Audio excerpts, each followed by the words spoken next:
स्वागत है आप सभी का बेबी पॉडकास्ट में। यहाँ पर हम बहुत ही महत्वपूर्ण विषय के बारे में बात करते हैं। मम्मी पापा के जाने के बाद हम डिस्कस नहीं करेंगे तो कौन करेगा, क्योंकि बच्चे ही देश का भविष्य होते हैं। तो आज मेरे साथ विराजमान है एक खास मेहमान, मेरे घर में सबसे अजीब दिखने वाला, रात भर भो भो करने वाला, चार टांगों वाला, घर से बाहर जाकर सूसू पोटी करने वाला, हमेशा कुछ टेस्टी खाने की सोच रखने वाला। चलो, स्वागत है हमारे घर में सबसे अजीब दिखने वाले प्राणी का इस पॉडकास्ट में। भौं भौं। अरे तुमने तो मूड बना दिया। मैं तो यहाँ बस थोड़ा प्यार और खाना मिलने के लालच में आया हूँ। स्टूडियो में खाने के लिए कुछ टेस्टी मिलेगा या सिर्फ बातें ही होंगी? प्राणी, तुम तो सीधे खाने की बात पर आ गए। सबसे पहले तो मुझे यह बताओ, तुम हो कौन? तुम मेरे घर में औरों की तरह क्यों नहीं दिखते? आखिर क्या हो तुम? हाँ, तुमने सही कहा। मैं अलग दिखता हूँ क्योंकि मैं एक डॉगी हूँ, यानी कि एक कुत्ता जो तुम्हारी प्रजाति से अलग प्रजाति है। तो फिर मैं कौन हूं? तुम इंसान हो। अच्छा, हाँ। कुत्ते जी, सामने जो तुम्हारे जैसा दिखने वाला मेरा फेवरेट टॉमी है, क्या वो तुम्हारा दोस्त है? कुत्ते जी, मतलब कि हमारा कुत्ता कुत्ता और पड़ोसी का कुत्ता टॉमी। मैं जा रहा हूँ। अरे अरे, रुको रुको। क्या? मेरी मम्मी मुझे प्यार से गोलू बुलाती है। मैं भी तुम्हें प्यार से गोलू बुलाऊंगा। अब बताओ। तुमने तो दिल जीत लिया। क्योंकि अभी मैं एक बच्चा हूं, भेदभाव करना मेरी फितरत में ही नहीं है। अरे, क्या बात है? ऐसे ही चलता रहा तो पॉडकास्ट बहुत लंबा हो जाएगा और तब तक मम्मी पापा आ जाएंगे। सही कहा। सबसे पहले शुरुआत आसान रखते हुए तुम्हारे बारे में जानते हैं। तो बताओ गोलू, डॉगी होने का सबसे अच्छा पहलू क्या है? अपने दिल की बात आज बता ही डालो। अरे ढेर सारी चीजें। पेट पर वो प्यारी सी थपकी जो सारी टेंशन भुला दे। और हाँ, कहीं भी सो जाने की आजादी। सोफा हो, फर्श हो या पड़ोसी का जूता। पर सही बात बोलूं, हाँ हाँ, बोलो। ना जूते पहनने की टेंशन, ना मौजे, बस पंजे। यही है जिंदगी की असली मस्ती। सचमुच, जूते तो बेकार की मुसीबत है। पर गोलू, अगर सीरियस होकर बात करे तो मैं अक्सर देखता हूं कि तुम डॉगी हमेशा पूंछ हिलाते हो, गेंद के पीछे भागते हो, जैसे जिंदगी एकदम मजेदार है। हमेशा ऐसा ही होता है या कुछ और भी है? लगता है अब बात थोड़ी सीरियस होने वाली है। कुत्ते की जिंदगी उतनी आसान नहीं जितनी दिखती है। हम में से अधिकतर बिना घर के भटकते हैं। पेट में भूख, रोटी के लिए तरसते हैं, गाड़ियों से डरते हैं। सर्दी की रातें, बदन ठिठुरता है। गर्मी, प्यास से हलक सूख जाता है। जब भूख की वजह से किसी के घर में घुसते हैं, तो कोई डंडा मारता है, कोई लात। जो कष्ट है, वह बताकर बयान नहीं कर सकता। ऐसा क्यों? पर मैंने भी देखा है, जब मैं अपने माता पिता के साथ बाहर जाता हूं तो कई तो बाहर सड़कों पर घूम रहे हैं और तुम हमारे साथ एसी गाड़ी में।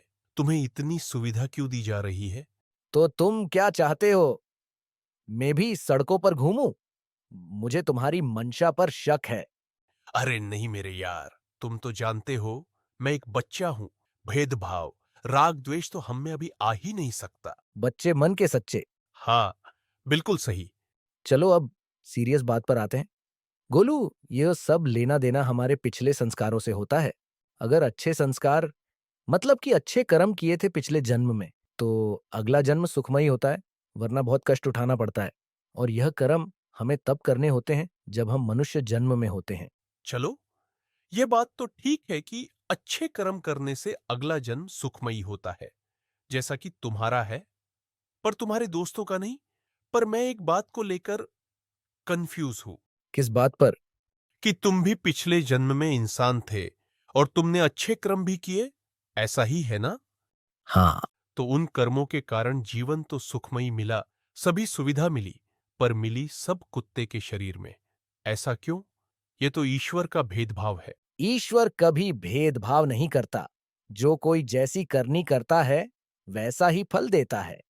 तो कुत्ते का शरीर ही क्यों, इंसान का क्यों नहीं? अच्छा सवाल है गोलू। यह नतीजा है शास्त्रों के विपरीत साधना का, बिना गुरु के भक्ति करने का। और अगर गुरु धारण भी किया तो नकली गुरु कर लिया।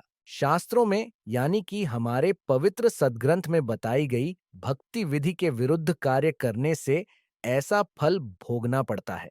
ये तो बहुत चिंता में डालने वाली बात है। मनुष्य जीवन इतना अनमोल हो सकता है, मैंने सोचा नहीं था। पर यह बताओ, तुमने शास्त्र विरुद्ध साधना क्यों करी? क्या तुम्हें तुम्हारे पिछले जन्म में कोई सच्चा गुरु नहीं मिला? मिला था, फिर ऐसा क्यों? मैंने मानी नहीं, एक नहीं सुनी। क्या? ऐसा क्यों किया तुमने? मैं सिर्फ वही सही मानता था जो आम समाज में नकली गुरुओं द्वारा प्रचलित था। मुझे विस्तार से बताओ सब। मैं अपने पिछले जन्म में एक अच्छा सुखमय जीवन बिता रहा था। तब मैंने सपने में भी नहीं सोचा था मेरे साथ यह बनेगी जो आज बन रही है। मैं यह मानता था कि मेरे साथ जो भी अच्छा हो रहा है वह मेरी साधना के कारण हो रहा है, जबकि वह नकली थी, गलत थी। मेरे उस जीवन काल में मेरे पास कई बार सच्चे सद्गुरु का संदेश आया, पुस्तक आई, उस सच्चे सद्गुरु से जुड़े हुए उसके भक्त आए, पर मैंने एक नहीं मानी और उन्हीं के साथ वाद विवाद किया। वह मुझे बताते थे कि जो आप साधना कर रहे हो वह हमारे सदग्रंथ में नहीं है, इसका आपको कोई फल नहीं मिलेगा, आप अपना जीवन नष्ट कर रहे हो। बहुत ही आश्चर्य और दुख पहुंचाने वाली सच्चाई है ये। यकीन ही नहीं हो रहा गोलू तुम्हारी बात पर।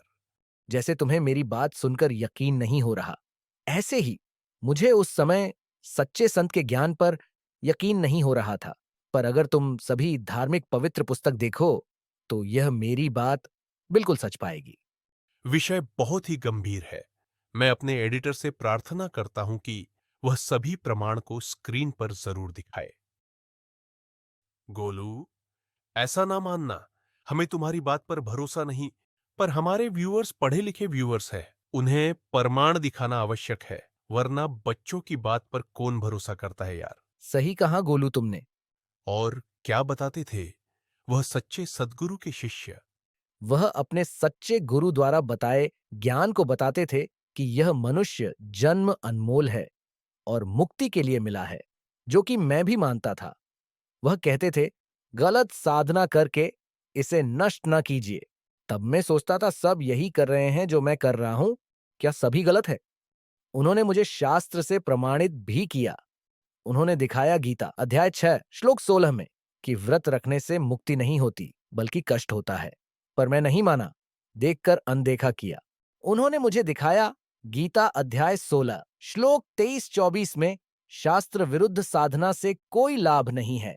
उन्होंने गीता अध्याय 11 श्लोक 31 से 32, गीता अध्याय 14 श्लोक 3 से 5 में दिखाया कि काल कौन है और 3 देवताओं की क्या स्थिति है। उन्होंने मुझे बताया था कि यहाँ सभी देवता, सभी लोक नाशवान हैं, कुछ भी स्थायी नहीं है। पर क्या उन्होंने यह बताया था तुम्हें कि जो भक्ति तुम कर रहे हो वह ठीक नहीं है? हाँ, बताया था। उन्होंने मुझे कहा था जो आप भक्ति कर रहे हो वह आपको जन्म मरण से छुटकारा नहीं दिला सकती। 84 लाख प्रकार की योनियों में जाना पड़ेगा। वह सुखमय अविनाशी परमात्मा और अविनाशी लोक कोई और है, जहां जाने के बाद मनुष्य जन्म मरण के कष्ट से छुटकारा पा लेता है।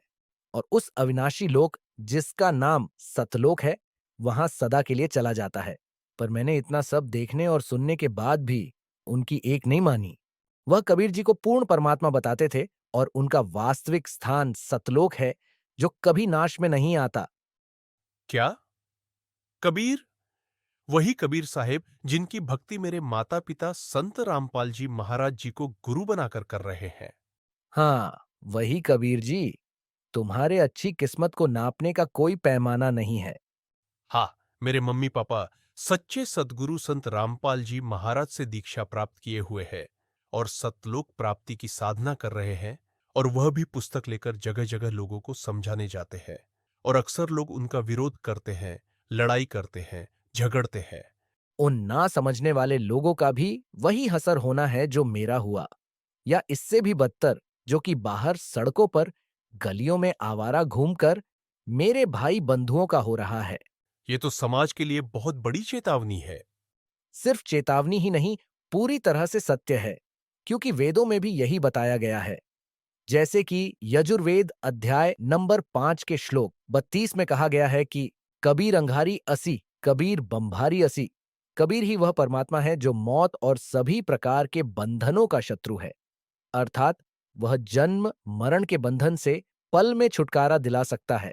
गोलू, उस परमात्मा को पाने के लिए हमें सच्चे सद्गुरु की पहचान करनी चाहिए, जो कि गीता अध्याय 4 के 34 में भी कहा गया है कि हे अर्जुन, तू उस तत्वदर्शी संत की खोज कर और भलीभांति प्रणाम कर, विनम्र भाव से सरलता पूर्वक प्रश्न कर, वह तुझे तत्व ज्ञान यानी कि सच्चे ज्ञान का उपदेश करेंगे।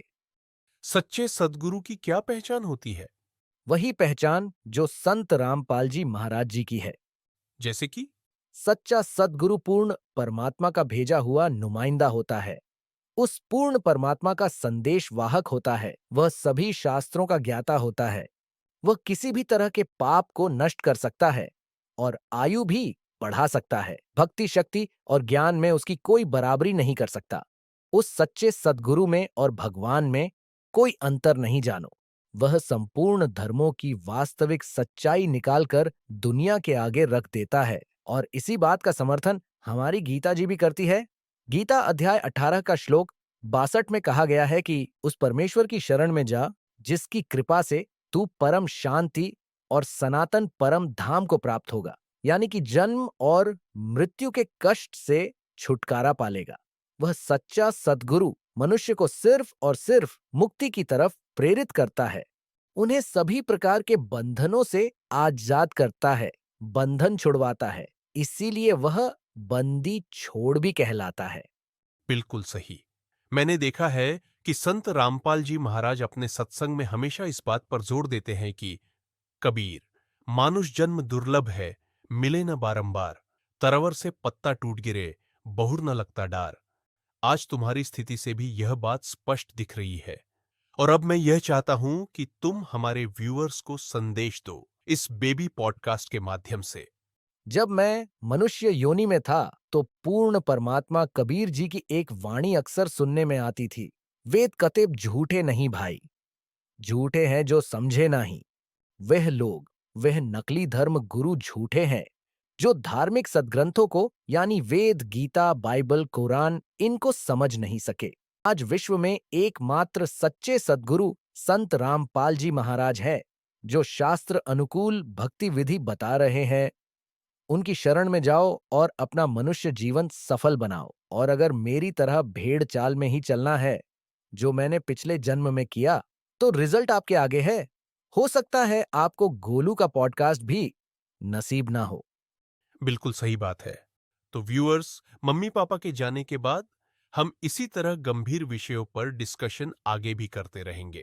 हम नहीं करेंगे तो कौन करेगा, क्योंकि बच्चे ही देश का भविष्य होते हैं। इस बेबी पॉडकास्ट के अंत तक हमारे साथ बने रहने के लिए धन्यवाद। आज वर्तमान में स्वयं कबीर परमात्मा के अवतार बंदी छोड़ सतगुरु रामपाल जी महाराज आए हुए हैं, जो कि सर्व समाज को सतभक्ति प्रदान कर रहे हैं, जिनसे नाम दीक्षा लेकर भक्ति करने से सर्व सुख व पूर्ण मोक्ष की प्राप्ति होती है। सत साहिब जी। अधिक जानकारी के लिए डाउनलोड करें संत रामपाल जी महाराज ऐप व सब्सक्राइब करें संत रामपाल जी महाराज यूट्यूब चैनल।